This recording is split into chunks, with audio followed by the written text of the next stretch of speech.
詩篇50篇第3節，我們的神要來，決不閉口，有烈火在他面前吞滅，有暴風在他四圍大颳。喺呢一節經文呢，特別講到呢神佢即係嗰個顯現啊。呢度呢就講到我們的神，即係一個群體性嘅咁樣嘅稱呼，神係我哋嘅神，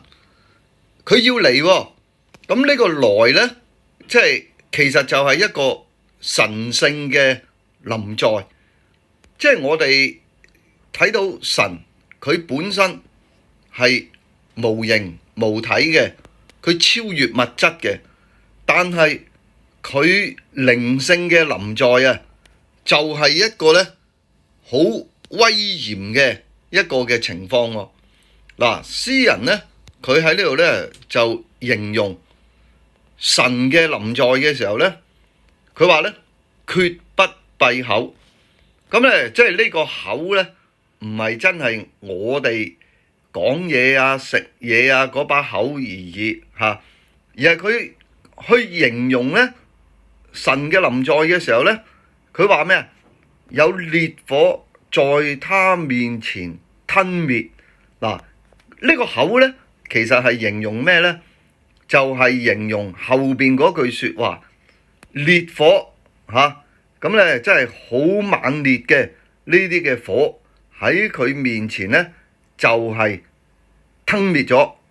即係嗰個決不閉口呢，係打開個口呢嚟到去將呢啲嘅烈火係吞滅咗一樣。咁唔單止咁喎，跟住後邊講呢，有暴風在他四圍大颳，即係呢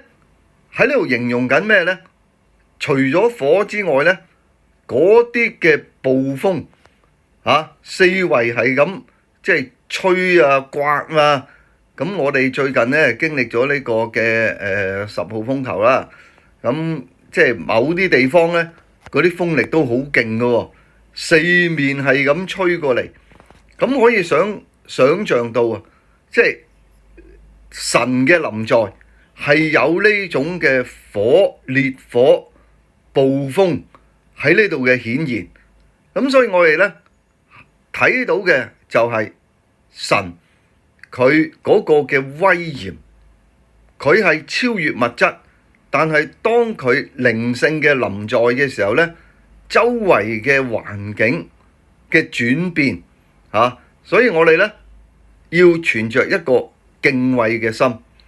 當我哋睇到我哋嘅神係咁榮耀嘅神，係咁尊榮嘅神，我哋都需要呢更加謙卑去敬畏佢。我哋學習喺神嘅面前，真係做一個敬畏神、敬虔愛主嘅人，讓我哋能夠喺佢嘅大能底下，我哋嘅生命都被即係剛強起嚟，因為神佢就係眷顧我哋。親愛天父，我哋感謝讚美你，主啊，我哋睇到神你嘅尊榮，你嘅臨在嘅時候，好似烈火被吞滅，大風暴係喺度大颳，但係我哋感恩，因為你係愛。主啊，我哋今日得着你嘅愛，感謝主，祈禱奉主名求，阿門。